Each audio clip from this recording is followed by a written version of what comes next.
లోకేష్ గారు ఎన్నికలకు ముందు యువగలం అనేటువంటి పాదయాత్రతో యువతకి అనేక రకాల హామీలు ఇచ్చాడు. ఆయన యువతని ఏదో రకంగా వారి వైపు తిప్పుకోవడం కోసమని చెప్పి, వారి వైపు ఆకర్షించుకోవడం కోసమని చెప్పి ఆ కార్యక్రమానికి పెట్టినటువంటి పేరు దగ్గర నుంచి మొదలుపెట్టి సుదీర్ఘంగా జరిగినటువంటి ఆయన పాదయాత్ర మొత్తం కూడా అనేక వాగ్దానాలు ఇచ్చారు యువతకి సంబంధించి.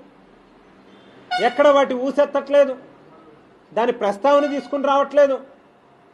మరి వేళ ఒకటే అడుగుతా ఉన్నాను లోకేష్ గారిని కూడా, అయ్యా నువ్వు ఆవేళ ఏదైతే సూపర్ 6 హామీలను ప్రకటిస్తా ఉన్నామో వాటిని కనుక మేము అధికారంలోకి వచ్చిన తర్వాత అమలు చేయకపోతే మా కాలర్లు పట్టుకోండి అని చెప్పి ఆవేళ మీ నోటితో మీరు స్వయంగా టీవీ ఇంటర్వ్యూలో చెప్పడం జరిగింది.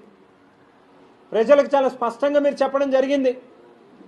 ఈవేళ మీరు చెప్పవసరం లేదు, ఈ ఏడాది కాలం కూడా కేవలం ఒక ఓపికతో సహనంతో ప్రజలు కొత్తగా ఏర్పడినటువంటి ప్రభుత్వానికి కాస్తంత సమయం ఇవ్వాలి అనేటువంటి ఉద్దేశంతో ఈరోజు దాకా ఎదురు చూశారు. ఇప్పటికే అసంతృప్తి అనేటువంటిది ప్రజల్లో మొదలైంది.